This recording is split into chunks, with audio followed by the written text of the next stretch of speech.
Abajo, a muchos kilómetros de distancia, la gran masa líquida del océano lo ocupaba todo, alternándose en su superficie los brillos del sol con las sombras que las nubes desde el cielo proyectaban. Nubes que en ese momento él atravesaba a gran velocidad sobre el inmenso azul.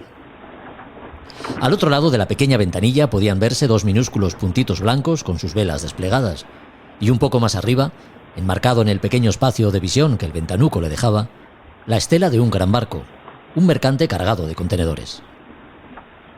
Quizá el mar, con sus dimensiones, sin otro límite que la imprecisa y huidiza línea del horizonte, sea el último espacio donde el ser humano pueda ejercer en absoluta libertad su naturaleza más elemental. Reflexionaba imaginando a los tripulantes de aquellos barquitos soltando las amarras un día cualquiera para dejar atrás las miserias cotidianas de la vida en tierra.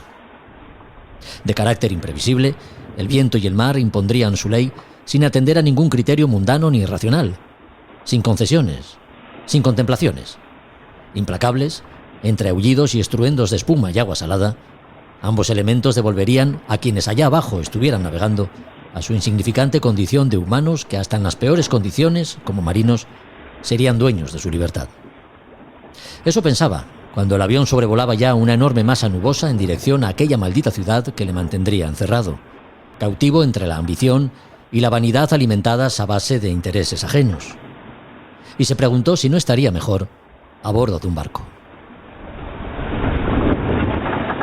A Son de Mar, el podcast para marinos y amantes de la navegación.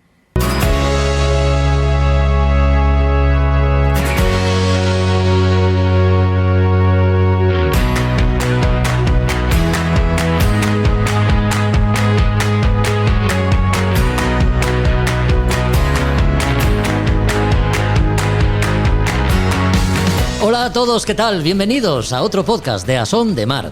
En el capítulo de hoy, la historia y la cultura náutica tienen prácticamente todo el protagonismo.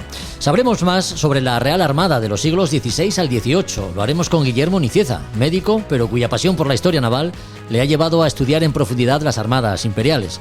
Autor de 2 libros, Leones del Mar y Anclas y Bayonetas, nos visita para que sepamos qué tipo de flotas había antes del descubrimiento de América, cuándo y cómo se forja el mayor imperio naval de la historia, el español, o qué técnicas de combate se empleaban en la mar entre los siglos XVI al XVIII, además de recuperar la memoria de grandes marinos que hicieron, como decimos, del español, un imperio en el que no se ponía el sol. También en este episodio iniciamos un recorrido por los principales museos y espacios expositivos que, dedicados a la mar en cualquiera de sus ámbitos, encontramos a lo largo de los muchos kilómetros de costa que tiene España. Para empezar, el Museo Marítimo del Cantábrico de Santander. Regresa la sección de lectura náutica. Librería Robinson no es que haya cerrado sus puertas durante el mes de agosto, ni mucho menos, pero Juan Melgar ha querido dedicar tiempo a navegar. Y ese es un tiempo que, como no podía ser otra forma, en este podcast respetamos reverencialmente. Pero ya tenemos libro que llevarnos a la camareta. Fichas de navegación a vela, de Israel Cabrera, que es su autor. Y las Españas de ultramar y sus exploraciones de Josu Jiménez saldan una deuda pendiente, la que nos había quedado en el anterior podcast en torno a la figura de don Antonio de Gaztañeta. De él supimos sus dotes como marino y militar. Hoy conoceremos su dimensión como el ingeniero naval que revolucionó la construcción de barcos en la España de Felipe V. Y los incendios a bordo, un asunto muy serio de consecuencias graves y sobre el que cualquier precaución es poca. De qué puede originarlos o qué precauciones tomar, hablaremos con Roberto Bucetas. Comenzamos.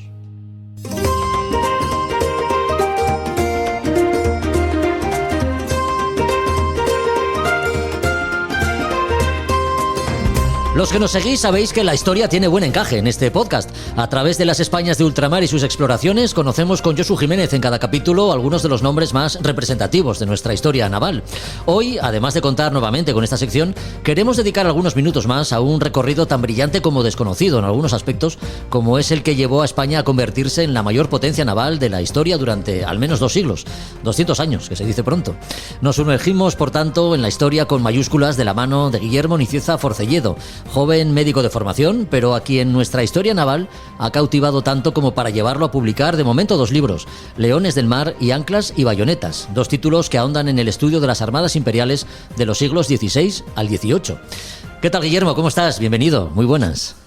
Hola, buenas tardes. Pues encantado, aprovechando, bueno, aquí en mi tierra en Asturias, celebrando el día, que además, bueno, casualmente, cosas del destino, coincidió con la fundación de San Agustín de la Florida. ¡Qué bien! Por ese ilustre asturiano y marino, además, que es Pedro Maneda Vilesco, o sea que mejor imposible. Muy bien, muy bien. Oye, Guillermo, ¿médico, historiador o historiador médico? ¿Cuál es la ecuación? ¿En qué coordenadas te mueves? ¿Qué es lo primero?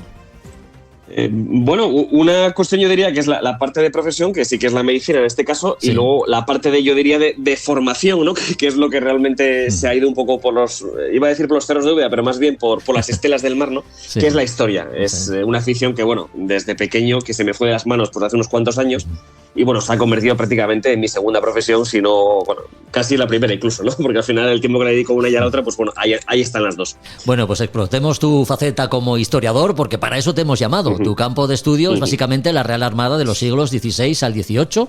Pero antes de llegar ahí, si me permites, Guillermo, tras el descubrimiento de América y posterior vuelta al mundo de Magallanes y Elcano, es verdad que se escriben pues los pasajes más conocidos de nuestra historia naval, ¿no? Más desconocido es el periodo anterior a estos dos hitos. ¿Qué pasaba en la península en el siglo XIII cuando, no sé si podemos empezar a hablar ya de las primeras flotas organizadas y preparadas para la guerra y la conquista?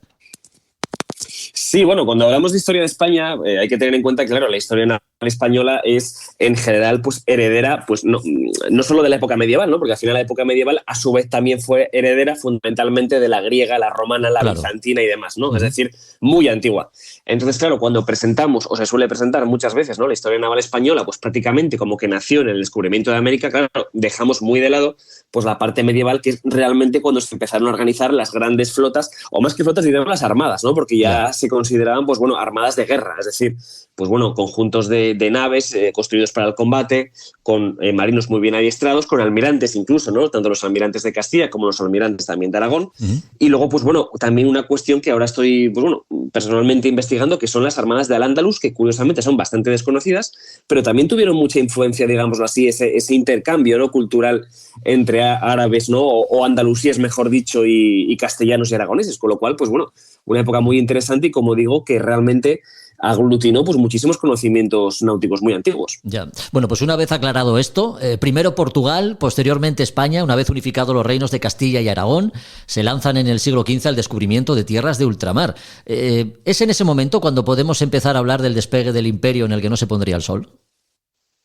Sí, bueno, realmente, como decíamos antes, es pues a partir del siglo XIV fundamentalmente, ¿no?, cuando Castilla prácticamente domina todo el Atlántico y Aragón, pues bueno, es la dueña y señora del Mediterráneo occidental. Al final de esas dos grandes potencias, ¿no?, potencias militares, en fin, diplomáticas y demás, también navales, pues ya, pues bueno, con los reyes católicos, ¿no?, Isabel y Fernando, pues al final pues ya se empiezan a intentar organizar, podríamos decir, ¿no?, una armada conjunta, aunque realmente, pues bueno, no es prácticamente hasta Carlos I, ¿no?, hasta el emperador posteriormente, Carlos V, cuando se organiza o se intenta organizar una única armada, que luego, bueno, realmente hablamos de armadas imperiales, pero sí, sería prácticamente la llegada, podríamos decir, que al reinado de Carlos I, cuando se intentan organizar las armadas de guerra de forma, pues bueno, más seria y demás. Al final realmente es con Felipe II, ¿no?, en la época pues aproximadamente de 1560-70, cuando ya las armadas, pues bueno, en ese sentido se organizan de una forma pues mucho más seria, con ese sistema de flotas de galeones y demás, ¿no? Ya. Guillermo, ¿y qué papel juega la Marina Civil, digamos, la mercante, en los descubrimientos, exploraciones y conquistas que se llevan a cabo en los primeros compases de la creación del Imperio Español? Bueno, realmente muy importante, porque hay que tener en cuenta, claro, al final esto pasa todavía a día de hoy, ¿no?, que es que la Marina Militar se nutre, ¿no?, la Armada, en el caso de España, se nutre de cuestiones también de la Marina Civil y al revés, ¿no? Es decir, el intercambio es muy importante. Las primeras, cuando hablamos de eso, de flotas, ¿no?, armadas, o bueno, en fin, ese tipo de cuestiones de concepto, pues en un primer caso eran fundamentalmente marinos civiles, ¿no?, y se embarcaban tropas de tierra, es decir, soldados de tierra, pues bueno, las huestes, ¿no?, las mesnadas y demás. En la época medieval esto prácticamente hasta Felipe II se organizó un poco así, y luego sí que es cierto que ya se empiezan a intentar formar marinos militares de formación. No es casualidad, de todas formas, ¿no?, que una de las partes más gloriosas de la historia naval española es el siglo XVI, pero claro, en el siglo XVI tenemos una generación de marinos de guerra impresionantes, ¿no?, como Álvaro de Bazán, en fin, Pedro de Zubiaurre, en fin, una cantidad tremenda, ¿no?, de marinos que realmente sí que ya, pues bueno, ya, aunque en aquel momento lo de almirante, pues bueno, también es un concepto un poco distinto, ¿no? Hablaríamos de generales de mar, ¿no? Capitanes generales de mar, de armadas y demás, pero ahí es cuando realmente despegan. En el siglo XVII, de hecho, ya hay, por decirlo de alguna forma, ¿no? Ya se agrupan las dos escalas de mando, la parte de la marinería y la parte de los soldados, en la misma persona, en la misma jerarquía, y es en el siglo XVIII realmente cuando luego ya, pues bueno, ya está prácticamente la armada organizada con una única, ¿no? Esa Real Armada, donde todos los buques pertenecen al rey, y es, pues bueno, actualmente la Armada Española es heredera, pues bueno, sí, ininterrumpida, ¿no? De todas estas armadas, ¿no? De las imperiales, de la Armada del 18, y bueno, el 19 que fue un pequeño impasse dentro de lo que es el 18, ¿no? Y como siempre digo, como soy 18esista, siempre digo que el 18 prácticamente abarca hasta el 20, ¿no? Porque al final la herencia, pues bueno, ahí está. Ya, lo digo básicamente porque, bueno, me constan, ¿no? Los esfuerzos de personas versadas en historia y vinculadas a la Marina Mercante por rescatar el protagonismo que tuvieron las flotas civiles, porque es verdad que en algunos casos incluso hay como una especie de herida existencial, ¿no? Por parte de muchos historiadores que ven que se deja de lado esa Marina Civil que tanta importancia tuvo, ¿no? Pero... Y realmente es que la Marina Civil, quiero decir, la mayor parte de los marinos del siglo XVI-XVII que participaron fundamentalmente en las exploraciones, descubrimientos y colonizaciones y demás, como queramos llamarlo, pues son marinos civiles, eminentemente, ¿no? O sea, si hablamos de Juan Sebastián Elcano, de García de Jofre de Loaiza, en fin, de Urdaneta y demás, ¿no? Aunque pudieron tener sus conocimientos militares o participar en alguna empresa militar, cosa que era muy típico, ahí está la famosa generación también de poetas, ¿no? Del siglo de oro, donde todos eran, además de poetas, eran militares de formación, por decirlo de alguna forma, ¿no? Lope de Vega participó en varias batallas, por supuesto, en fin, el Manco de Lepanto, ¿no? Sí. Ahí ese apelativo a Miguel de Cervantes y otros tantos más, ¿no? Calderón de la Barca, aunque no en marina propiamente, sí en tierra, pues bueno, como digo, tenían todos al final una experiencia militar. El caso de los marinos pasa un poco lo mismo, ¿no? Aunque sí que es cierto que esta clase de marinos, estos que sí que podríamos hablar muchas veces de almirantes, ¿no? Más que hay generales de mar y demás, pues sí que eran marinos generalmente de formación civil, ¿no? Ya. Normalmente marina mercante o las flotas, de hecho las flotas del tesoro y demás, que sí que es cierto que tenían unos componentes, pues hombre, la carrera Indias en general era un componente mucho más civil y mercante que militar, ¿no? Aunque realmente luego dependiera en cierto modo de la corona y ese tipo de cosas, ¿no? Guillermo, el descubrimiento de América representa un cambio de paradigma respecto a criterios geopolíticos, ¿no? Y un cambio de enfoque que España empieza a explotar con un éxito sin precedentes. Sí, de hecho, bueno, es la prueba irrefutable, ¿no? De lo que ya habían estipulado, ¿no? Los antiguos griegos y demás, que es la redondez, ¿no? De la Tierra, el esferismo de la Tierra. Pero sí, claro, es que se prueba, ¿no? De una forma, en fin, que hay mar más allá de lo que se suponía que no había nada, ¿no? Ya. Y de hecho, pues ahí se encuentra América. No se iba a buscar América, pero bueno, ahí se encuentra en el medio y luego realmente con el Cano, ¿no? Con la expedición de Magallanes, que acaba completando el Cano con la circunnavegación, cuando realmente ya todo el mundo asume, ¿no? Lo que se suponía que se sabía, ¿no? Que la Tierra era esférica. La importancia, pues bueno, es al final conectar dos grandísimos continentes, ¿no? Por una parte de Europa, por supuesto. África ya estaba conectado en Europa, evidentemente, desde tiempos, pues bueno, prácticamente podríamos decir inmemoriales, ¿no? Desde casi inicio de los tiempos. Y claro, es que América pues, es un continente absolutamente enorme, ¿no? Y además con unas posibilidades pues, de intercambio no solo de personas, sino también de flora, de fauna, en fin, de minerales, y luego lo que fundamentalmente realizó el Imperio Español, ¿no? O la monarquía hispánica, que es al final pues, este intercambio cultural, ¿no? Y no es casualidad que, bueno, que América a día de hoy sea lo que es, y Europa también, que esto también es muy importante, ¿no? El intercambio no solo fue en un sentido, sino fue también en sentido contrario. Claro. Pues Europa no se entiende sin América y América no se entiende sin Europa, ¿no? En ese sentido. Ya. Otras potencias en ciernes, viendo las posibilidades, digamos, que se abrían, ¿no? Empiezan a animarse y España ve cómo sus intereses comienzan a verse amenazados, ¿no? Ahí están Francia, Holanda, pero muy especialmente Inglaterra, entran en juego con decisión y buen hacer también, pero alejada no pocas veces del brillo que se dan. ¿Por qué no tenemos en España, no sé si el interés, pero al menos esa importancia que le dan otros países a su historia no nos pasa a nosotros, Guillermo? Bueno, España yo creo que en cierto modo ha olvidado que es una península, ¿no? Y además tiene dos de los archipiélagos insulares más importantes de Europa, que uno evidentemente es Canarias y el otro es pues, las Baleares, ¿no? Sí. España no se entiende en su conjunto histórico y sobre todo de devenir marítimo como decía antes, sin ser una península. Yo creo que también es cierto que luego muchas veces se ha estudiado mucho la parte histórica de las guerras de Flandes, es decir, de los tercios de tierra, que es cierto que bueno, a nivel heroico son absolutamente impresionantes, ¿no? Las acciones y las hazañas que libran, pero es verdad que se olvida esa parte naval que es tan importante o más, ¿no?, que la parte propiamente terrestre. De hecho, me gusta mucho una frase que casi siempre repito, ¿no?, que es del capitán de navío Blanco Núñez, un erudito en historia naval, que dice: la historia de España es fundamentalmente historia naval, y eso es cierto, ¿no? Entonces, sí, el tema de las cuestiones de olvidarlo, yo creo que también es cierto que al final tenemos tantas hazañas, ¿no?, tantas exploraciones, tantas expediciones y demás, que bueno, que al final parece que se pierde un poco el interés, ¿no? Ya. Al final es cierto que los británicos, los franceses y demás, pues bueno, tuvieron menos históricamente, y las que tuvieron es cierto que procuran sacarles brillo, pulirlas y que estén ahí a día de hoy, ¿no? Todavía hace poco tuvimos, pues bueno, un cierto debate y demás. Decían los británicos que bueno, que realmente el primer comandante que dio la vuelta al mundo fue Drake, y bueno, al final decíamos los españoles, pero bueno, es que no fue ni el primero ni siquiera el segundo, fue el tercero con suerte, ¿no? Ya. Probablemente ni el tercero.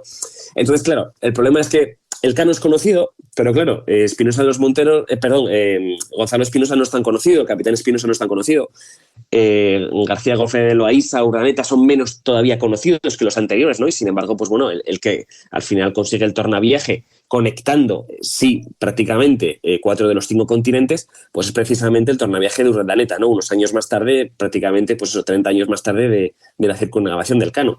Ya. Pero luego tenemos a también marinos como Gabriel de Castilla, que es que descubre la Antártida, ¿no? O sea, es que al final tenemos demasiados. Yo creo que el problema es una cuestión de tenemos demasiados, y entonces es también, en cierto modo, normal que se nos vayan olvidando nombres por el camino. Desgraciadamente es así. Ya. Bueno, no está de más recordar que los ingleses pasaron muchos años después por donde ya habían pasado los españoles, ¿no? En la mayor parte de los casos. Sí, de hecho, bueno, al final su cartografía en cierto modo es copiada, por no decir plagiada, ¿no? De hecho, cuando hablan ellos de la cartografía, la famosa cartografía británica del siglo XVIII, pues bueno, la consiguieron fundamentalmente cuando tomaron La Habana y Manila en 1762, es decir, es copiada literalmente sobre la española, ¿no? Y luego esto pasa, por ejemplo, también con toda lo que es la costa de Alaska, la costa oeste, fundamentalmente, de lo que son los actuales Estados Unidos. Pues bueno, era una cartografía española que consiguieron los británicos y que actualmente utilizan los estadounidenses, y lo que hicieron fundamentalmente fue cambiar los bautismos de los nombres, ¿no? Pues todo lo que eran nombres españoles, nombres de bautismos españoles, pues se cambiaron nombres, pues bueno, propiamente más ingleses, ¿no? Para borrar un poco, no tanto como medida de damnatio memoria, no tanto como para dañar, digámoslo así, la parte española, sino también para, bueno, al final el nacionalismo es lo que tiene, en cierto modo, ¿no? Pues al final tienes que hacer patria, y el idioma es, evidentemente, ¿no? Y la cultura, pues bueno, une mucho, y por eso también esa necesidad de borrar un poco, pues esa herencia española, ¿no? Que actualmente, todo se ha dicho, cada vez recuperan más los propios estadounidenses. Sí, es verdad. Tendemos a pensar, además, fíjate lo equivocados que estamos, que las exploraciones españolas fueron exploraciones de guerra y conquista, pero también hubo mucha ciencia.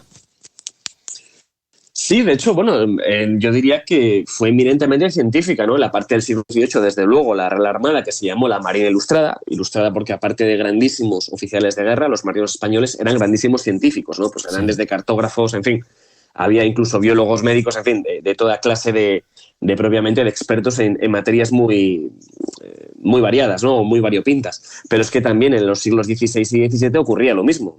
Aparte de luego ciertas vidas, yo diría que incluso de película, ¿no? Porque estaba leyendo hace poco, precisamente investigando a la figura de Tiburcio de Redín, ¿no? Que es un marino del siglo XVII, y bueno, ese hombre lo hizo todo, ¿no? Pues era un pendenciero, en fin, estaba todo el día prácticamente en líos de faldas, luego estaba en temas de duelos, luego fue un marino de guerra, luego al final acabó en una orden, ¿no? Con un seudónimo, en fin, un hombre además muy interesante para su época, como digo, para el siglo XVII.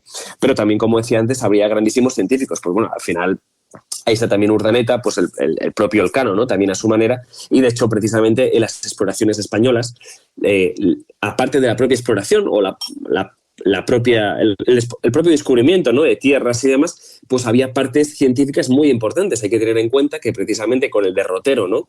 que se llevó a cabo durante la circunnavegación, tanto con Ruy Faleiro como luego posteriormente lo que también hizo Albo y demás, ¿no? Pues pudieron realizar cálculos sobre la latitud y la longitud que posteriormente fueron muy importantes a la hora de las siguientes expediciones y, por supuesto, del conocimiento de la navegación en diferentes mares y océanos. Esto es una cosa que se olvida habitualmente, pero es así, ¿no? Al final tenemos que pensarlo en aquel momento, ¿no? En aquel contexto, en el siglo XVI, pues prácticamente llegar de un continente a otro, pues era como a día de hoy llegar de un planeta a otro, prácticamente, ¿no? Entonces, pues claro, los conocimientos náuticos, lo que se hacía en aquella época, no se puede entender sin una tecnología avanzada y sobre todo sin una mentalidad humanista y sobre todo científica, claro. A quien guste de leer sobre la historia naval, no le son ajenos los combates navales de época, ¿no? Por la complejidad de las técnicas empleadas, el arrojo de las tripulaciones y la épica que los envuelve.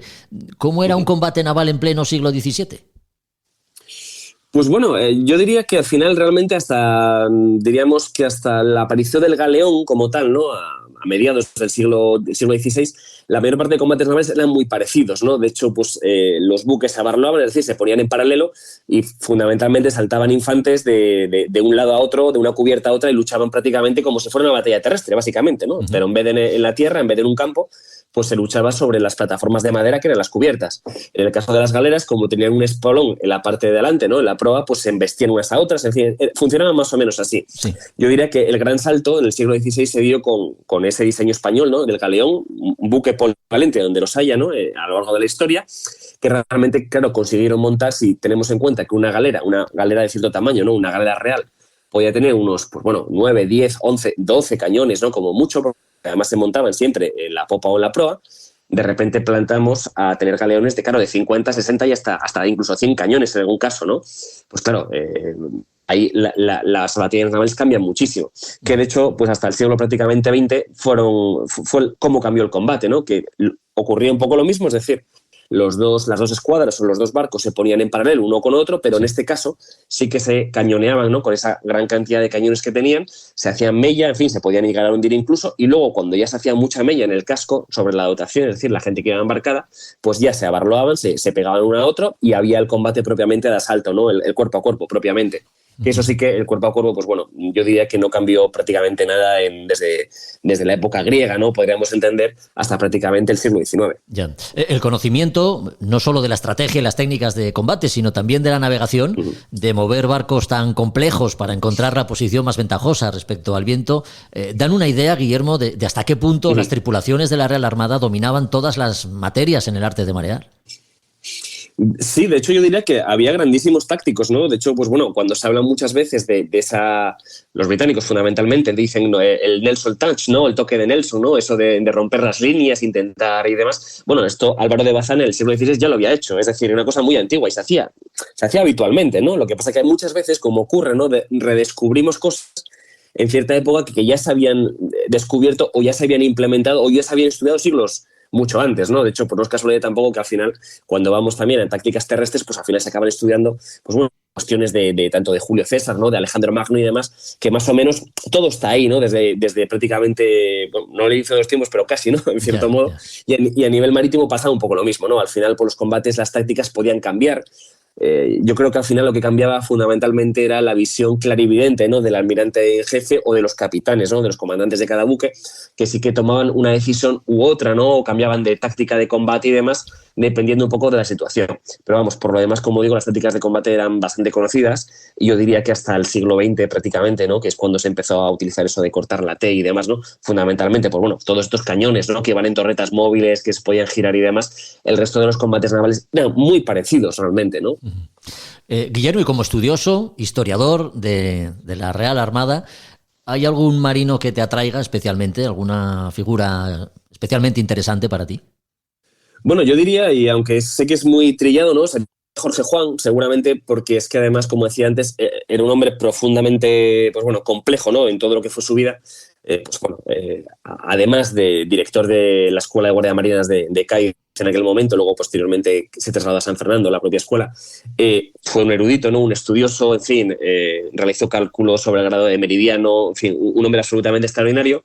De joven también participó en ciertos combates, ¿no? Como la del desembarco de Oraniz-Alquivir, y luego incluso, pues bueno, a su edad media, ¿no? Más o menos, pues realizó un servicio de espionaje en Inglaterra, ¿no? Se hizo pasar propiamente por un inglés, con un seudónimo, con Mr. Josues, y consiguió pues traer a España pues grandes técnicos fundamentalmente católicos, ¿no? Escoceses, ingleses y demás, y adaptar un sistema de construcción nuevo en España, ¿no? Que España en ese momento se había quedado ligeramente atrás en la construcción naval.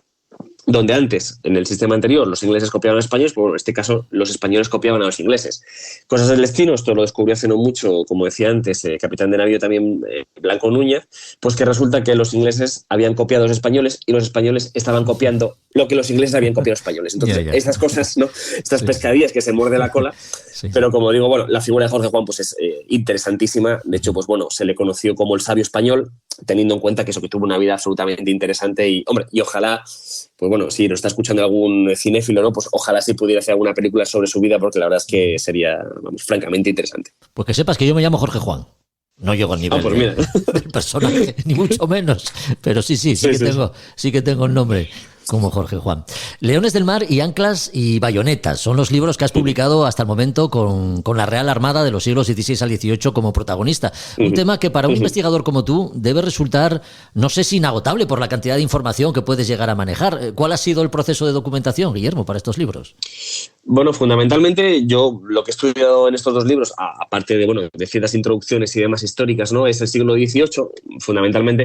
Pues bueno, una parte muy buena que tiene el siglo XVIII es que realmente la documentación, con esa mentalidad, ¿no? Centralista y sobre todo muy burocrática, pues prácticamente estaba todo por triplicado incluso, ¿no? Entonces, bueno, al final acudir a archivos, investigar mucho, valorar, por supuesto, siempre fuentes primarias y también muchas fuentes secundarias que también, pues bueno, están bastante estudiadas.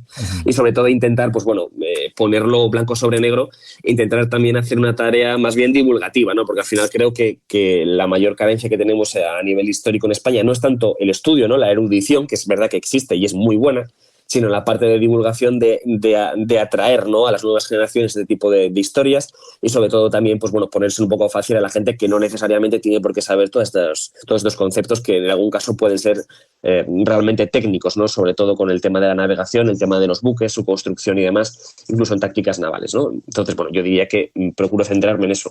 Ahora estoy trabajando en nuevos libros que versarán sobre los siglos XVI y XVII. Y bueno, mi objetivo es un poco lo mismo, ¿no? Acercar al público general, pues bueno, tanto, como digo, documentos de época originales, como, pues bueno, estudios que ya se han realizado, pero bueno, que yo creo que hay que darles una pequeña revisión. Claro que sí. Sacrificios, penurias, compromiso, lealtad y talento para poner en marcha y mantener en pie todo un imperio en el que no se puso el sol durante siglos. Digamos que hombres y mujeres pagaron en muchos casos con sus vidas, ¿no? A mayor gloria de reyes y quizás sin saberlo también el progreso de la humanidad, tanto a nivel material como moral y de ideas. Y sí, así fue el imperio español, sustentado en su Real Armada, a la que Guillermo Nicieza dedica pues muchas horas de estudio e investigación. Imagino que serás de estas personas, ¿no?, que comparten la idea de que España fue un imperio civilizador. Sí, bueno, totalmente. Además, hay que tener en cuenta que todos estos descubrimientos, ¿no? Aunque a día de hoy nos puedan parecer ciertamente un poco peregrinos, ¿no? Decir, pues bueno, ¿qué más nos da descubrir una isla en tal siglo? Bueno, hay que tener en cuenta que a día de hoy, la mayor parte de lo que es, en fin, las vías marítimas, ¿no? Las rutas marítimas mercantes y demás, que son las que llevan gran parte del comercio internacional, pues realmente la mayoría siguen ese tipo de rutas que se seguían ya en los siglos XVI y XVII, ¿no? Que descubrió fundamentalmente España. ¿Y por qué? Bueno, porque realmente eran muy buenas, ¿no? Pues al final aprovechaban corrientes, aprovechaban vientos, aprovechaban cuestiones técnicas, ¿no?, que se descubrieron en aquel momento y a día de hoy todavía pues están muy presentes en nuestras vidas, aunque no lo parezca, ¿no? Y los descubrimientos náuticos, pues a día de hoy, como digo, pues bueno, nuestra vida estaría muy lejos de ser lo que es si no llega a ser por aquellos hombres, aquellos marinos de estos siglos, ¿no? Siglos anteriores, que pusieron, pues bueno, lo mejor incluso dejándose muchos de ellos, evidentemente, la vida y, en fin, penurias y demás, o la salud, en muchos casos también, para, pues bueno, que hoy seamos quienes podemos ser. Es muy interesante y sobre todo, pues bueno, a mí me gusta mucho reflexionar, ¿no?, precisamente sobre este tipo de cosas, y cuando uno lee sobre estos temas, pues al final uno en cierto modo, le viene un poco ese orgullo, ¿no?, de ser heredero, pues bueno, de un gran imperio, pero un imperio de gran importancia y que cambió sin duda el destino de la humanidad, como pudo hacerlo el Imperio Romano también, ¿no? Imperios que al final, pues bueno, los derechos no es que se quitaran a donde se llegaba, sino que se daban los derechos que tenía uno prácticamente a donde se llegara. Siempre me gusta citar también, ¿no?, lo que habían dicho los liberales con la Constitución de Cádiz, ¿no?, de españoles de ambos hemisferios, que al final era un poco un resumen de precisamente esto. Y por supuesto, pues bueno, como español muy orgulloso de nuestra historia y la necesidad de estudiarla más todavía. Pues ahí queda eso. Guillermo Nicieza Forcelledo, estudioso de la historia, historiador, especializado pues en las armadas imperiales de los siglos XVI y XVIII y autor de 2 libros muy interesantes, Leones del Mar y Anclas y Bayonetas, que desde aquí recomendamos encarecidamente. Guillermo, muchas gracias por estos minutos. Han sido muy interesantes y nos apuntamos aquí tus datos para volver a llamarte en alguna otra ocasión. Pues nada, encantado. Muchísimas gracias como siempre por la invitación y yo por mi parte siempre a vuestra disposición para lo que sea menester. Un fuerte abrazo. Hasta la próxima.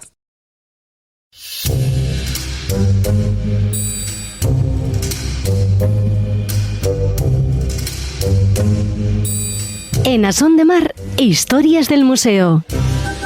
Recuperamos esta sintonía para iniciar un recorrido por toda la costa española en busca de los espacios expositivos vinculados a la mar. Espacios que dedican su contenido a la náutica, la navegación, las gentes del mar y la vida en los océanos. Museos que nos muestran la riqueza que en torno a la mar se ha generado y se crea desde diferentes ámbitos como el pesquero, el de los intercambios comerciales tan importantes para nuestro modo de vida o el de la investigación, que tiene como finalidad básicamente la protección y el cuidado de mares y océanos. Iniciamos pues este recorrido en el Museo Marítimo del Cantábrico, en Santander, donde uno puede empaparse de todo lo que acabamos de mencionar, y lo hacemos con Lourdes González Azpiri, que es su directora. ¿Qué tal, Lourdes? ¿Cómo estás? Muy buenas. Buenos días, Jorge.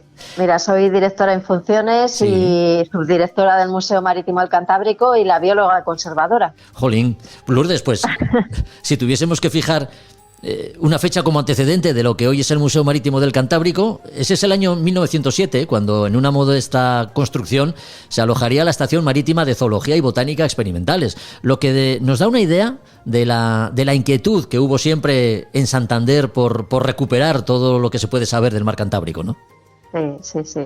Bueno, la verdad es que tiene un poco su origen histórico algo antes. En 1886 ya era una estación marítima biológica de zoología y de botánica experimentales que Augusto González de Linares, que fue doctor en ciencias y catedrático de la Universidad de Valladolid, con su equipo inició los estudios marítimos en el Cantábrico, realizó también docencia en el ámbito marino y digamos que el germen fue en esa época tan anterior. Fue el origen también del primer laboratorio de investigación oceanográfica en España y realmente como museo marítimo en 1981 abre sus puertas y luego sufre una reforma entre el 2000 y 2003 y se remodela el edificio al actual existente. Como antecedente más remoto, por tanto, lo fijamos a finales del siglo XIX. En la actualidad, Lourdes, hay un edificio, el edificio que ocupa el Museo Marítimo del Cantábrico, son un total de 8.500 metros cuadrados, donde se alberga pues todo lo que tenéis, ¿no? Esto respecto al continente, porque ¿cómo se estructura el contenido? Cuéntanos. Pues es verdad, es un edificio extenso, con 4 plantas, una primera planta que llamamos cero con la colección de biología, los almacenes y fondos de historia natural y historia marítima y los acuarios. Una primera planta que es la entrada, sala expositiva temporal con su tienda, los laboratorios de química, biología en el interior y una segunda planta para la temática de historia naval, historia marítima y la tercera con su terraza panorámica y cafetería. Biología, cartografía, oficios tradicionales vinculados a la pesca, instrumentos de navegación. La historia del mar Cantábrico y la vida que alberga desde el Bidasoa hasta Cadevares da para mucho, ¿eh? Sí. Es verdad que en el museo, además de la exposición pública y de sus fondos históricos y biológicos que se exponen públicamente, además se tienen colecciones desde los tiempos de su inicio hasta día de hoy y sí que es verdad que da para mucho. Está relacionado en este museo toda la parte marítima con la parte de historia natural y la colección viva en acuarios también es un fondo interesante, importante. Lourdes, entendemos el protagonismo que tiene Cantabria en este museo, como no puede ser de otra manera, pero este es un museo con proyección también al exterior, ¿no? Entendiendo el mar Cantábrico como un espacio pues íntimamente relacionado con otros mares y océanos, ¿no? Sí.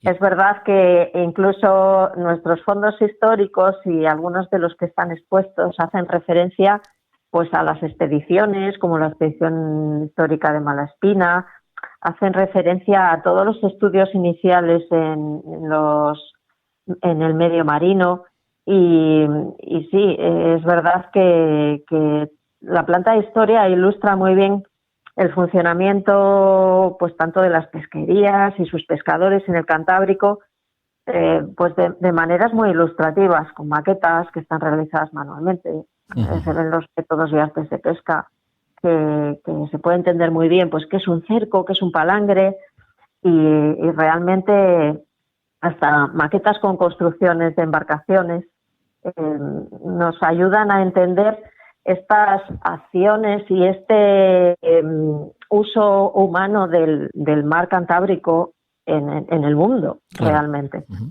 Oye, ¿y hay alguna pieza o espacio especialmente relevante por su valor patrimonial o natural? Pues es verdad que por mi formación biológica a mí me gusta mucho y nos gusta mucho exhibir en la actualidad algo que es nuestro laboratorio de cría. Ha sido inaugurado recientemente, en el año 2022, casi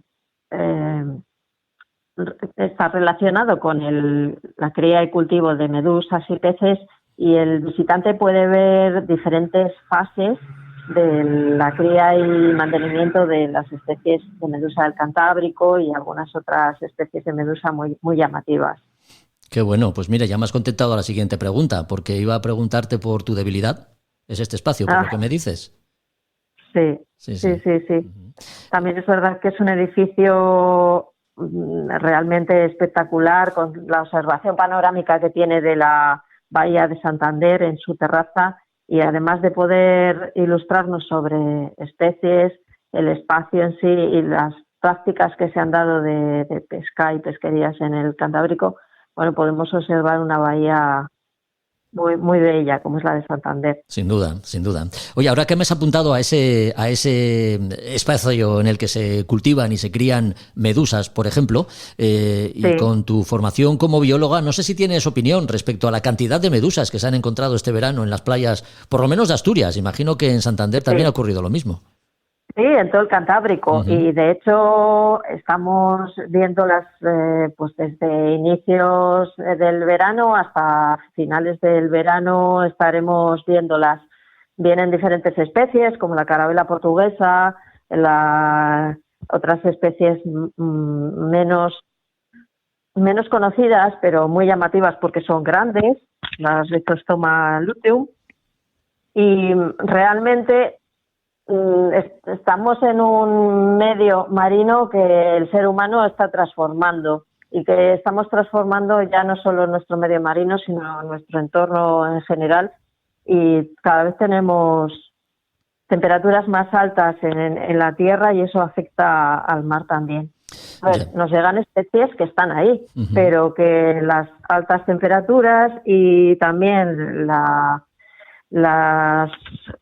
toda la serie de sustancias que emitimos al mar pues tienen efectos sobre el medio marino, sobre toda la dinámica y sobre toda la cadena trófica del medio marino.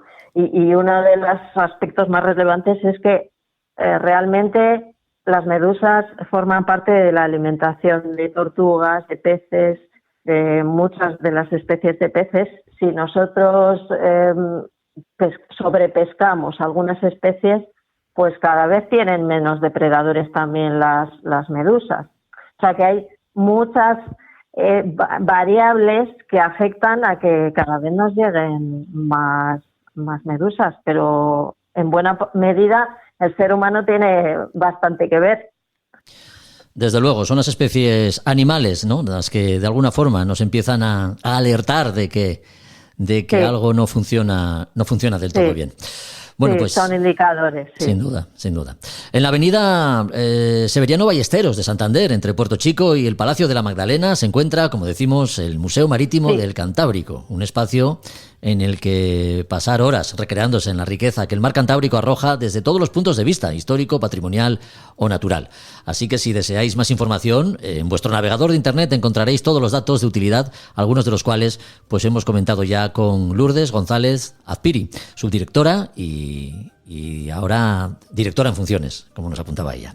Así que nada, Lourdes, muchas gracias por esta compañía, gracias por tu visita, por compartir con nosotros estos minutos, y si hay novedades en el museo, pues nos las hacéis saber, estaremos encantados. Muy bien, muchas gracias. Nos invitamos a visitar y descubrir el Museo Marítimo. Pues Gracias. nos lo apuntamos. Saludos. Un abrazo fuerte. Adiós, adiós. Adiós.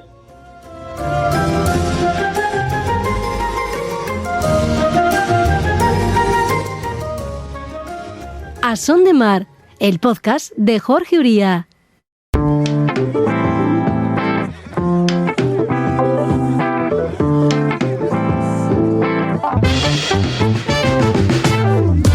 No perdemos las buenas costumbres. No queremos que los amigos de A Son de Mar se olviden de nuestros oyentes. Así que, como es tradición y parte importante además en los contenidos de este podcast, tras la pausa veraniega recuperamos los minutos que dedicamos a la lectura con las últimas novedades editoriales que nos ofrece Librería Robinson de la mano de Juan Melgar. ¿Qué tal, Juan? ¿Cómo estás? Muy buenas. Hola Jorge, estupendamente, aquí con muchas ganas ya de vuelta y de estar otra vez aquí comentando libros. Sí, ya veo que has recuperado tu vida civil después de la vida marinera a bordo del Silvestre, ¿no? Todas estas últimas semanas. Exacto, sí, hay que aprovechar lo que se pueda, como bien sabes, y hacer todas las millas que uno pueda ahora que el tiempo acompaña y que hay menos obligaciones. Fantástico, sí, muy bien, muy bien. Juan, el libro con el que iniciamos nueva temporada lleva por título Fichas de navegación a vela. Un libro con una portada muy sencilla, pero que parece resumir a la perfección su contenido. ¿Qué vamos a encontrar en sus páginas? Dinos. Pues sí, como muy bien dices, es un libro no solo con una portada muy sencilla y a su vez también con un contenido que se despliega de una manera muy sencilla, pero que luego, a pesar de su apariencia exterior, tiene mucho más contenido de lo que parece. Tiene mucho contenido, pero también está explicado de una manera muy sencilla. La verdad es que yo creo que es uno de los libros que mejor sintetiza la esencia de la vela de crucero, de lo que es la maniobra de velas, vamos, y lo que es la navegación. Sí. De una manera así sencilla, de lo mejor que he visto últimamente, desde luego. Son una serie de fichas muy sencillas, con todo, desde los conceptos básicos hasta ya pues cosas más complicadas, maniobras más complicadas o cosas como trimado del aparejo, en fin, un poco de todo. Pero vamos, es un libro muy completo y muy bien explicado, la verdad. Ya. Sí. Nos hablas de fichas. Entiendo que es un libro en el que abundan entonces, de algún modo, las ilustraciones explicativa como apoyo a un texto que, como dices, está al alcance de todo el mundo, ¿no? Exacto, sí, está, o sea, por ejemplo, pues al principio empieza, cada ficha tiene como si dijéramos una calificación, ¿no? Un nivel, 1, 2 y 3, ¿no? Entonces las tipo 1 son las que estás uno empezando, las de principiante, ¿no? Las de que uno está siempre comenzando a navegar, las de tipo 2 son las que en una segunda lectura, como dice, o si ya navegas un poco, estas fichas ya empiezan a saciar tus curiosidades técnicas, y las tipo 3 son para navegantes avanzados, ¿sabes? Sí. Que ya pueden estar, los pesados que pueden estar horas hablando de barcos, eso es como... Sí, que nunca es poco para ellos. Exacto, sí, que es como, ten cuidado con no le saques el tema porque no, entonces no va a callar. Eso es un poco la idea. Y luego ya deja unas hipotéticas fichas tipo 4, que son las fichas que cada uno puede cada uno puede hacerse eso a sí mismo, claro, porque luego ya cada cual, pues cada barco o cada uno tiene sus propios, pues yo lo que hago cuando tal, siempre tiene uno. Pero en fin, yo encuentro que está todo, están todos los conceptos para todo el que no tiene ni idea. Dice, oye, pues ¿qué es esto de rizar? Por ejemplo, ha abierto una página Al azar, rizar vela mayor izable, se titula así, es con el nivel 1 y entonces explica, pon rumbo de ceñida y abre la escota y la contra para desventar la vela. Es para, te va diciendo cosas como muy, muy básicas, pero bueno, que el que de repente que está empezando, pues le viene fenomenal. Suelta un poco el pajarín para que la vela no tenga tensión hacia la popa. Entonces, está un poco explicado así, con los pasos estrictamente, si dejáramos meter rollo. Sí. Y la verdad es que yo encuentro que resulta muy, muy didáctico y muy bien explicado. Es un libro técnico, por tanto, pero yo no sé si tiene algo de historia, porque atendiendo, y vuelvo a la portada, los dibujitos que aparecen es como si en ellas hubiese una evolución, ¿no?, de la navegación a vela. ¿Hay algo de esto también en el libro, Juan? No es, o sea, empieza directamente, o sea, no tiene concesiones de ese tipo. Vale, o sea, vale. no es como va ¿sabes? La historia de la vela, ni no sé qué, evolución de las velas, nada de eso. Simplemente directamente, o sea, al principio son, pues eso, pues por dónde, yo creo que la primera es por dónde puede venir el viento, por ejemplo. Bueno, hay un poquito si quieres, un dibujito de cómo evoluciona la vela, pero son 4 dibujitos de nada. O sea, no es otra cosa, ¿sabes? Sí. Entonces sí te habla de o sea, habla directamente de lo que es un barco de vela, ¿sabes? Y la primera ficha es por dónde puede entrar el viento. Pues si un barco puede de ceñida, de través, a lo largo, de popa, o sea, y luego las partes esenciales del barco, pues eso es para el que no sabe o no lo tiene o no lo sabe muy bien, pues que es pues eso, el timón, casco, orza, obenques, palo mayor, crucetas, ¿sabes? Luego ya va pues una vela mayor enrollable, pues todas las diferentes partes, en una izable, en fin, así. Y luego ya después también va por los otros, por el Génova, etc. O sea, todo. Ya. Todo un poco. También tiene la maniobra del SPI, es decir, cosas de ese tipo. Nada, que estamos ante un tratado, digamos, pedagógico, didáctico, que es fruto además de la experiencia de su autor, ¿no? Desarrollado pues a lo largo de 20 años de docencia, digamos, o de cursos vinculados a la náutica. Sí. El autor, obviamente, desde luego, tiene mucha experiencia y se nota, y va al grano y está todo muy bien esquemáticamente explicado y bueno, es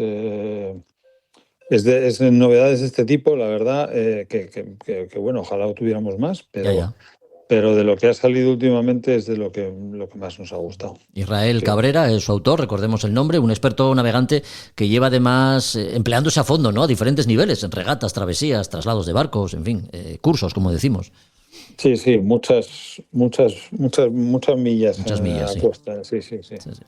Bueno, pues recordemos el título del libro, Fichas de navegación a vela, un compendio de eso, de fichas ilustradas en las que uno puede encontrar respuesta a muchas de las dudas que a veces tenemos cuando navegamos, desde el nivel más básico, cuando uno sube a un barco casi por primera vez, hasta niveles algo más avanzados en los que nos volvemos todos un poquito más tiquismiquis. Bueno, Juan, pues ha sido un placer volver a reencontrarnos contigo y deseamos y esperamos que podamos seguir contando esta nueva temporada con las novedades editoriales de Librería Robinson. ¿Qué podemos hacer para contactar con vosotros? Cuéntanos. Pues lo mejor que se puede hacer es venir a vernos aquí a la librería, que siempre es lo que preferimos, porque pues bueno, aquí se pueden ver los libros, aquí se puede charlar y nos comentamos y a ver qué es lo que quiere uno y le podemos dar diferentes opciones. Y estamos en la calle Santo Tomé 6 de Madrid, y el que no pueda venir pues siempre tiene nuestra página web, donde ahí vamos subiendo todas las novedades, está todo nuestro fondo, y el que también tenga dudas pues nos puede escribir un email o nos puede llamar por teléfono y estaremos encantados de dar respuesta a sus preguntas, a sus dudas, a sus encargos o lo que sea. Pues nos lo apuntamos. Te esperamos en el próximo capítulo. Un abrazo y hasta entonces. Un abrazo, Jorge. Muchísimas gracias. Un placer estar aquí, como siempre.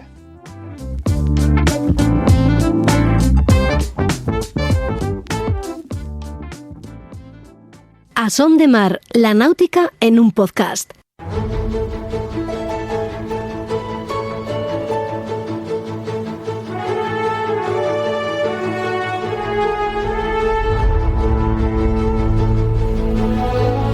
Don Antonio de Gaztañeta, de su dimensión como marino y militar, supimos en el capítulo anterior.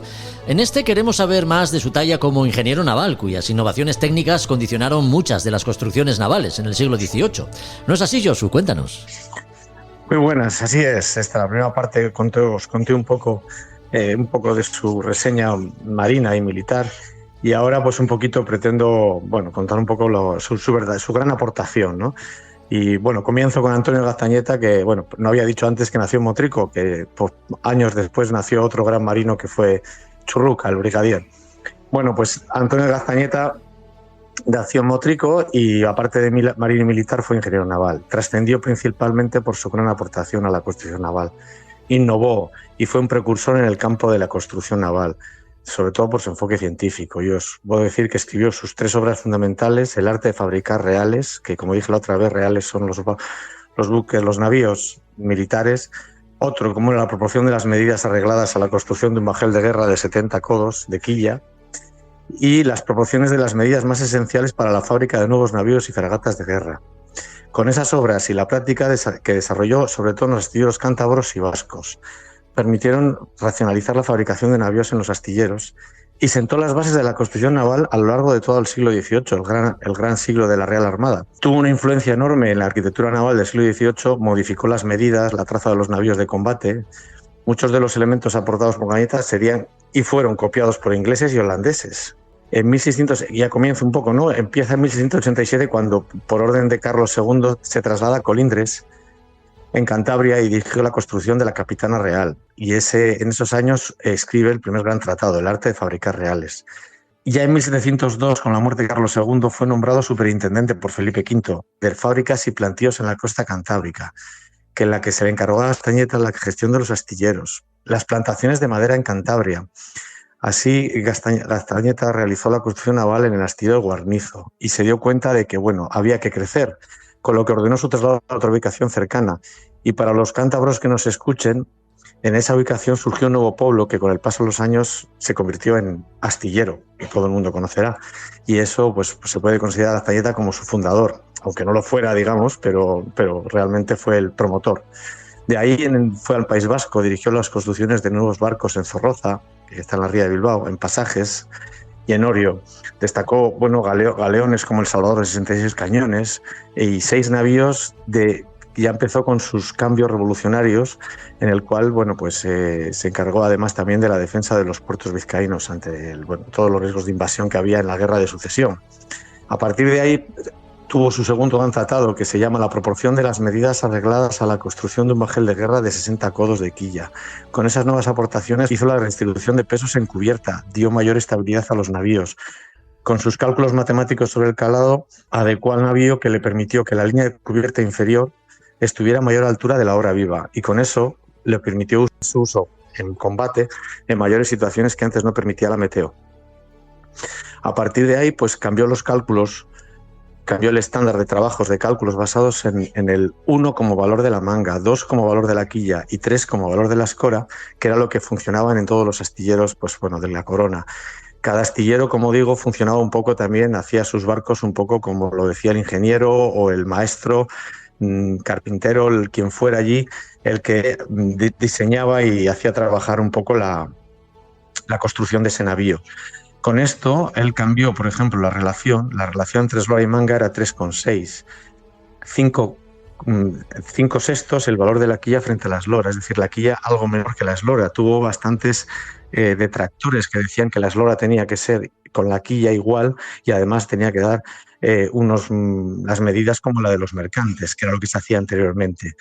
Con este cambio de alargar el barco, darle más velocidad, pues puedo decir que los navíos de 70 cañones podían mantener una marcha constante de 14 nudos con viento fresco, que era antes bastante complejo. Todos pensamos además que no se navegaba ni de bolina, ni de ceñida, ni de nada. Había que navegar o al través, pero sobre todo de popa. Con esto, Gaztañeta logró aumentar el tonelaje sin perder velocidad. Es así que los gálibos con los que él diseñó los barcos fueron solicitados por el almirantazgo holandés. En ese momento eran los barcos en España, al no tener una capacidad con los últimos Austrias, se contrataban en Holanda. Los holandeses, que en ese momento tenían una relación importante, pues lo solicitaron para construir sus naves en su carrera hacia el Asia, ¿no? hacia sus futuras colonias. El objetivo de Gaztañeta fue la velocidad, mejorar la maniobra, y eso lo logró.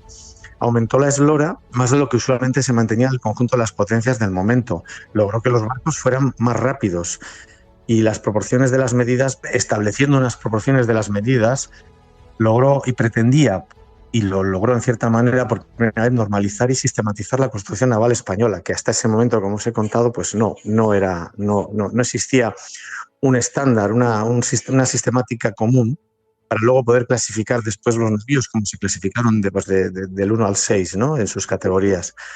Y sus métodos fueron seguidos en la corona española durante más de 30 años, hasta que llegaron los grandes posteriores, no porque él no fuera grande, que fue el más grande porque empezó, que fueron Jorge Juan, Gautier, y luego cerró el siglo Landa, ¿no? En fin, serían otra historia. Gaztañeta fue el primero en abrir los conceptos, en generalizar y estandarizar la construcción naval española. Con esto consiguió aumentar, mejorar y canalizar un poco la construcción naval. Bueno, pues mucho más. Los barcos eran de la misma construcción, se podía construir por partes, se podían construir las diferentes partes del buque, de tal forma que de esa manera pues se podía mejorar y construir muchísimo más deprisa, con las necesidades que había en ese momento de recuperar la Real Armada. Con el método Gaztañeta representó un avance crucial en la construcción naval, estableció proporciones, como he dicho, y el rendimiento de la Armada Española mejoró de una forma enorme. Incluso, ya digo, siendo copiados y por los britanos, por ejemplo, en otras cosas, ¿no? Porque, por ejemplo, los navíos del norte construían barcos más robustos y pesados hasta entonces, que eran las condiciones del Atlántico. Entonces son barcos más cortos, más anchos y menor puntal. Los del sur, pues lógicamente, se construían en Sevilla y Cádiz, tenían diseños más estilizados y eran más rápidos. Se adaptaron a las necesidades pues con el Mediterráneo y con el comercio con América. Esto le permitió a él un poco hacer pues una valoración de lo que necesitaba España como corona, como imperio. Es decir, cómo tenía que comunicar, y los barcos debían valer y tenían que ser capaces en cualquier tiempo y condición. Y esto es un poco la historia de Gaztañeta, que tuvo que volver cuando después del Tratado de Utrecht le nombraron el almirante general. Exactamente el cargo ahora mismo no me viene a la cabeza, pero bueno, le nombraron y tuvo que llevar la flota, la Armada Española, junto con un montón de barcos a recuperar Sicilia, porque la nueva dinastía no quiso cumplir el Tratado de Utrecht y quiso recuperar Italia, quiso recuperar todas sus antiguas posesiones. Y aquí es donde la conquista de Sicilia, cosa que logró en una situación en la que se encontraba con la flota enorme fondeada, el almirante Byng britano, como siempre, sin aviso, sin declaración de guerra y sin nada, en el Cabo Passaro los cogió de sorpresa, sin capacidad de reacción, y a pesar de que solamente salvaron 4 barcos, Gaztañeta tuvo que rendirse con todo el barco desarbolado y ante el almirante Byng, y ahí fue hecho prisionero, y después de eso se le liberó, no se le culpó del desastre, y a poco después de aquella época el almirante Gaztañeta ya murió, pero no murió en la deshonra, sino que murió con su aportación, con todo su capacidad y con todo su aporte, como he dicho, a la construcción naval española, que gracias a Patiño, gracias a todos los grandes personajes que supo poner en la organización de la Real Armada Felipe V y su gobierno, pues logró que España volviese a estar a la altura, con barcos competitivos, barcos rápidos, barcos combatientes, a los que ya había que mirarlos al mismo nivel con los britanos. Y eso es un poco la historia de Gaztañeta como ingeniero naval. Pues además de gran marino y militar, don Antonio de Gaztañeta destacó como ingeniero naval, cuyas innovaciones técnicas tanto aportaron a la Real Armada del siglo XVIII. Ha sido nuestro protagonista en el podcast de hoy. Seguro que en nuestro próximo capítulo conocemos otro de esos nombres que han hecho grande nuestra historia naval. Así que te esperamos dentro de 15 días, Josu. Hasta entonces. Vale, pues muchas gracias. Seguiremos construyendo barcos. A Son de Mar, el podcast para marinos y amantes de la navegación.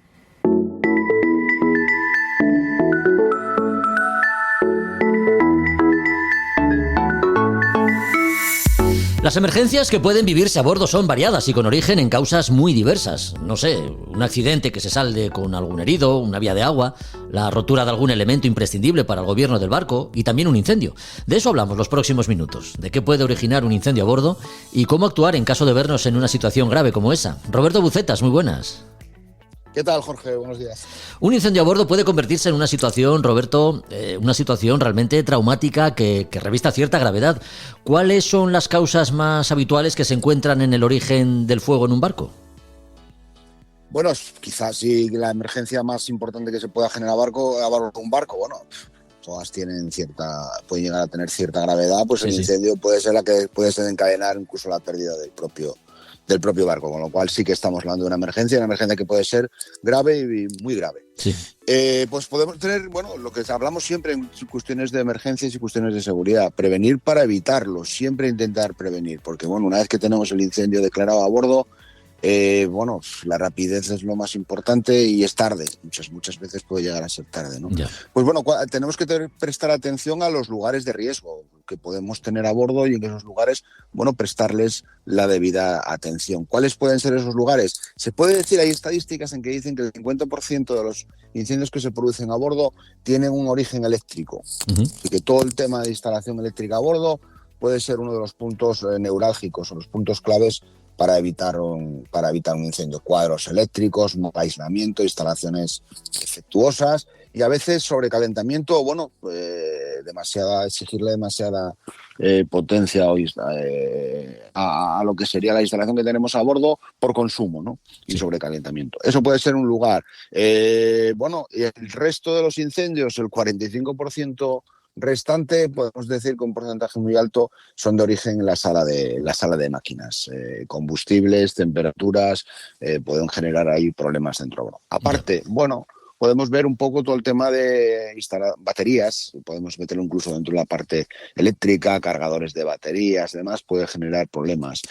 Cocinas, la cocina a bordo es un lugar que bueno, que por su propia naturaleza puede generar un incendio y a veces también podemos meter dentro de lo que son lugares críticos o lugares de riesgo lo que es toda la acumulación de pañol de pinturas o cofre donde guardamos del tema de disolventes, productos de limpieza, cosas que nos quedan después de las varadas de todos los años.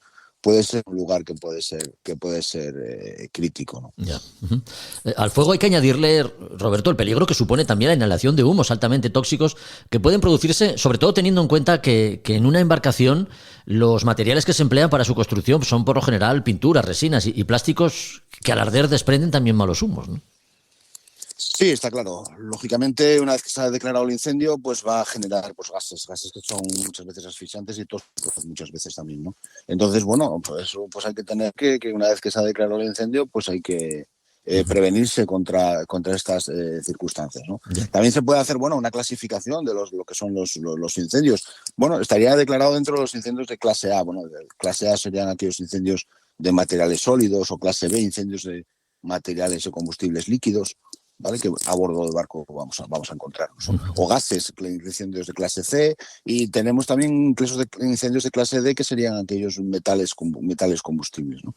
Y habla de una clasificación que es la clase E, que la norma UNE, que clasifica el tema de incendios, no la contempla, pero que serían aquellos que tienen presencia de energía eléctrica a bordo, ¿no? Y la última incorporación son aquellos que nos habla de los incendios generados por los aceites de las cocinas y demás, que están clasificados en la actualidad como incendios de clase Foster, ¿no? Y después hay otra clasificación de incendios en cuanto a lo que sería el combustible que utilicemos nosotros para nuestra embarcación, ¿no? Y así el Real Decreto que regula todo el tema de equipo de seguridad a bordo habla de grupo 1, que serían aquellas gasolinas, grupo 2 que habla de gasoil y grupo 3 que habla de gases gases como utilizados como combustibles para lo que sería el para lo que sería el barco, ¿no? Ahí sí que lo contemplaría ese tema. Roberto, y en materia de legislación, como comentamos, ¿cómo se regula todo lo relacionado con los elementos y el material necesario a bordo para hacer frente a una situación de incendio? Sí, hay ese Real Decreto que estábamos refiriéndonos, que te dice todo el tema de extintores que tenemos que llevar a bordo, sistemas de extinción que tenemos que llevar a bordo, ¿no? Y te establece que hay que llevar extintores en función de la eslora que tenga la embarcación, aunque bueno, en primer lugar lo que nos refiere que ha cambiado, es una cosa que había cambiado con la normativa actual, que va en función de lo que nos indique el manual de instrucciones del barco, la homologación del barco, el astillero, pues en ese manual de instrucciones va a establecer el número de extintores que tenemos que llevar a bordo. Aquellos barcos que no tengan marcado CE y que no tengan ese manual de instrucciones, pues establece unas tablas, el propio Real Decreto, y que nos habla de extintores en función de la eslora. Y así rápidamente podemos decir que para un barco entre menos de 10 metros debe llevar un extintor 34B. Hablar de 34B es la eficacia que tiene el extintor. Es un extintor que es capaz de apagar un incendio de 34 litros de un incendio de clase B, ¿no? Entre 15 y 20 son 2 extintores 34B y a partir de 20 metros pues establece 3 extintores 34B. Aparte de estos extintores, establece unos extintores en función de la potencia instalada. En función de la potencia instalada vas a tener que llevar un número de extintores. En concreto, te habla de que, bueno, a partir de una determinada potencia, a partir de 220 kilovatios, lo que sería la potencia de la máquina a bordo, el motor a bordo, establece una pequeña fórmula que te dice que es la potencia que tengamos en kilovatios por C3, por un coeficiente de 0,3, ¿no? Haciendo un pequeño cálculo, pues bueno, puedes hacer unos números. Y un motor de 250 kilovatios establece que son extintores que tendría que llevar una eficacia del extintor en torno a lo que serían 75B aproximadamente. Pues en torno a eso, pues tendrías que llevar, dividiendo entre 3 extintores de 34B, pues sacas 3 extintores, los que tendríamos que llevar a bordo. Establece, pues eso, un número de extintores que tienen que ser homologados, ¿vale? Para lo que sería por una entidad notificada o por la Dirección General de la Marina Mercante. Es decir, no es un extintor convencional que podemos encontrarnos por cualquier sitio, ¿no? Es un extintor específico para el tema marítimo. Por cierto, Roberto, en caso de incendio, el viento que impulsa nuestras velas pues es un mal aliado, ¿no? Porque no siempre podemos aislar el fuego a bordo. Sí, por supuesto. En caso de un incendio, una de las cosas más importantes es no aportarle más oxígeno a ese incendio, no aportarle más aire. Si fuéramos un barco de vela y habría que arriar las velas, intentar socairear el incendio, es decir, ponernos a navegar a un rumbo en el cual el aporte de aire y de oxígeno a ese incendio sea el mínimo posible, porque si estamos aportándole mucho viento y oxígeno al incendio, lo que estamos haciendo es haciéndolo de mayores dimensiones, ¿no? Entonces eso hay que socairear el barco e intentar ponerlo lo más a sotavento posible para que no le aportemos oxígeno mientras estamos ya buscando el método de extinción más adecuado para apagar el incendio, porque todo procedimiento a apagar un incendio sería localización del incendio, un confinamiento de ese incendio y, por último, sistemas de extinción. Hay que apagar el incendio. Y también es importante que, bueno, los métodos de extinción de los incendios es acabar con uno de los elementos de la reacción en cadena, ¿no? Entonces podemos actuar por desalimentación, cortando combustible, podemos actuar por sofocación, haciendo que desaparezca el oxígeno de ese incendio, es decir, aislándolo. Podemos actuar por enfriamiento, si quitamos la temperatura. El agente extintor por enfriamiento por excelencia sería el agua, o por ruptura de la reacción en cadena, ¿no? Esos serían los métodos de extinción que podemos acometer, pero una vez que lo tenemos localizado, una vez que lo tenemos confinado, pues hay que apagarlo. Y hay que apagarlo con el agente extintor adecuado para el tipo de incendio que se trate. No podemos utilizar cualquier tipo de agente extintor para apagar cualquier tipo de incendio. Hay que ver qué naturaleza de incendios, qué tipo de incendio es, de qué clase es, y utilizar el agente extintor adecuado para ese tipo de incendio. Y ya para terminar, Roberto, ¿podemos hablar de, no sé, 4 puntos, 5, 10, es decir, unas reglas de oro para prevenir al máximo la posibilidad de que se nos genere un incendio a bordo? Más que lo que sería, reglas de oro, más que para evitarlo, incluso consejos prácticos en el que cuando tengamos un incendio a bordo, cosas que que tenemos que evitar hacer para el objeto de, bueno, minimizar riesgos y minimizar que se produzcan daños personales a bordo del barco, ¿no? Es decir, no entrar en un compartimento en el que tengamos riesgos de que haya un incendio. Podemos hacer que al abrir ese compartimento lo que estamos haciendo aporte de oxígeno y se pueda producir una deflagración, ¿no? Entrar en espacios cerrados, no puedo entrar, puede haber gases asfixiantes los cuales podemos generar que esa persona tenga problemas por asfixia, ¿no?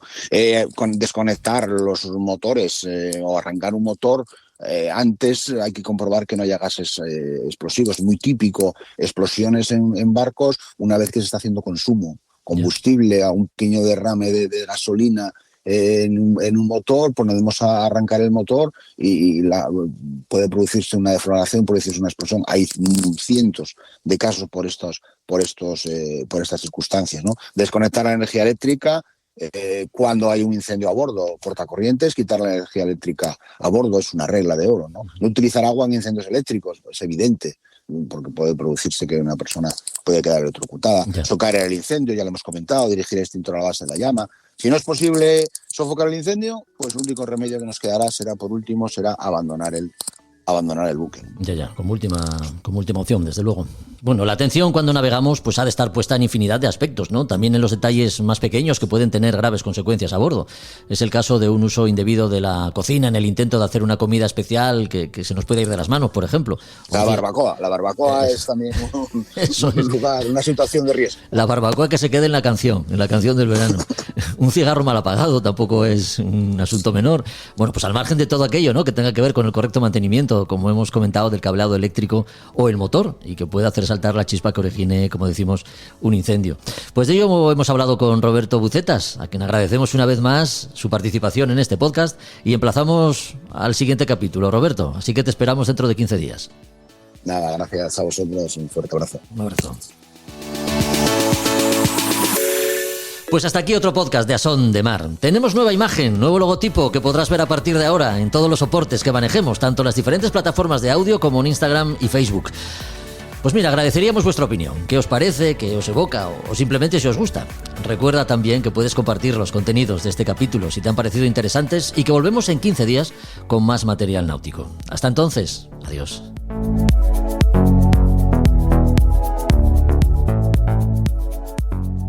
A Son de Mar, la náutica en un podcast.